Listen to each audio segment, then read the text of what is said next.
Hello everyone, and welcome to our 5th episode of Vlog Diggity. In case you don't know me already, my name is Shane Miller, and I write, direct, and produce every single Bomb Diggity episode. These vlogs are meant for you guys to ask me questions about any of the cast members or any of the characters, and if I think that the question has potential to make a funny vlog, then I'll write one, and I'll either have the actors come and answer it, or I'll have them in character and answer them for you. Just email me, it'll be in the description below, and ask me, and if I think it'll make a funny vlog, then I'll write it, and you'll get to see your question answered. But for today, I wanted to talk about something that's very important to me, and something happened the other day that kind of showed me how important it really is. And I wanted to talk about imagination and the influence that it's had on my life. When I was younger, I wasn't a popular kid. I was actually kind of awkward. I'd spend all of my time during my 4th grade recess jumping around in the sandbox by myself and playing imagination. And just imagining different things. Like I'd imagine like Pokemon characters fighting Digimon characters. I don't know if you know, probably don't know what Digimon is, but I'd put like Pokemon characters against Digimon characters in my head, and I'd think about them battling, or characters from different video games going on all these adventures, and it'd be really weird because all these people would be watching me like, what is he doing? But I'm so lost in my own head that I don't even care. Eventually, I got some friends and I stopped doing that, but even with them, I would create these games outside where I would be like this giant warlord or like some enemy, and they'd all have to take me down or something, and I would just construct all these like basically video games but outside. And my parents told me it was always really funny watching me do this because we looked ridiculous. Like I'm talking like 7th, 8th graders running around with sticks, just like swinging them at each other. Like when we had a car pass by, we had a little code word like, all right, everybody drop them. Drop the weapons so they don't see how ridiculous we look. And then the car would be gone and be like, okay, clear. We'd pick them up and we'd go right back at it. And this was easily my favorite part of my childhood, was just playing these games. And my mom would always like joke around with me like, you should get into movies, Shane, you should get into movies. And I never really thought much of it until I was around 18 years old. So anyway, something happened last week that reminded me about all these times I used to have and why they were so important to me. After shooting last Monday, I go to my car and I have a flat tire. And I'm like, I have to fix this right now because I have to drive tomorrow morning and it's like almost 4:30 and the tire man closes at 5. Like I have to fix this right now. And so I go to change the tire and I have no idea how to do it. Like there's a jack in my car, but I have no idea how to change this tire. So I go and ask my dad for help, and something you should know about my dad is he's really good with his hands. He can fix anything. Plumbing issue, he's got it. Electrical issue, he's got it. Anything you need fixed, he will fix it for you. I'm like the complete opposite. I don't know a plumbing pipe from a copper pipe, or a screwdriver, Phillips head from a whatever. Like you can just see that my knowledge of all these tools is really bad. So he comes out and he helps me, and he's just kind of dropping hints. He's not telling me what to do, but he's just dropping hints, hoping I figure it out. I'm getting really frustrated. And finally I get to the point where I'm thinking, how does my dad know all this stuff and I don't? And so I tell him, like, Dad, how did you let me get away with not learning all this stuff? How did you not try and teach me? And he's like, Shane, there's 2 major differences between you and I.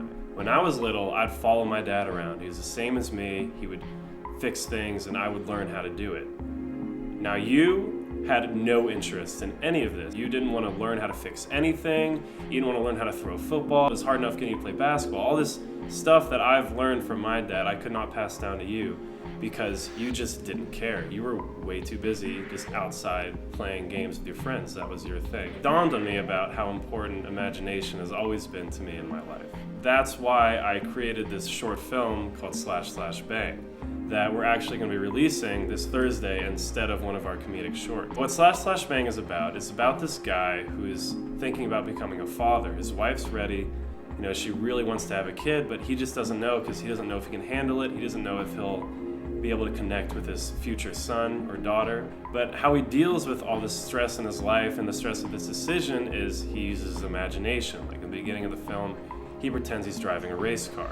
And it looks really silly, and even like when his wife breaks him out of it, he realizes how silly he looks. And he uses imagination to get through this stress, and at the end of the day, he figures out, spoiler alert, that the way he can connect with his future son is through imagination. And that is why this story is so important to me, because I use imagination as an escape. And this guy his name is Justin, uses imagination as an escape also. So / Bang is very different from anything that we have done on Bomb Diggity.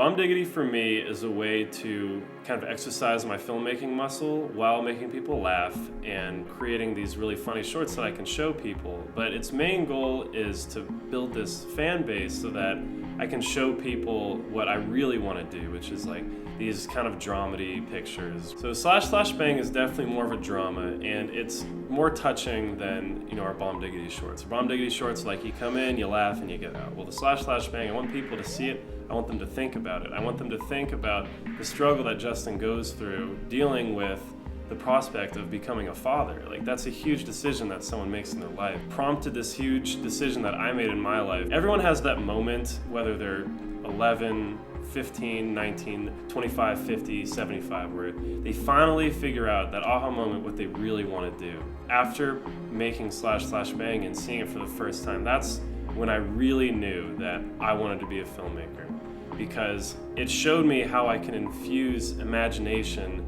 into everything I create, and how really you can solve your own issues with the power of imagination, whether it just makes you feel better or makes you come to personal realizations about things. Because, like I said, he realizes that the reason he's going to be a good father is because he can connect with his child on an imagination level. Like, they can play games together, they can imagine and create things. And this was the moment when I knew I wanted to be a filmmaker, because one, I could be a kid forever, and two, I can really use imagination to make everything that I want to create come to life. That's why this film is so important to me and why it's so different from everything else we've done on Bomb Diggity. I want to share it with you guys and get your input on it and your feedback, and I want you to really tell me what you thought. Slash Slash Bang is a tale of entering fatherhood in a young man's life and his struggle to connect with his son using imagination. I've spent so much time on this film, and I've really kept it hidden. I've only showed it to a couple close friends. And now I think it's finally time to share it with the world. And so I'm going to be uploading it on Thursday for all of you guys to watch, and I really hope you enjoy it. So I'll be releasing my feature film Seekers this month. Seekers is about a spirit lost in limbo, attempting to find the key to happiness. I spent 3 years of my life on this, making sure it was hilarious and touching and just a great movie. So please watch it, because I guarantee you're going to find all three of those things to be true. So thank you for watching, and please be ready for a release of Slash Slash Bang this Thursday, and a release of Seekers a little later this month. Thank you so much, and we'll see you next time.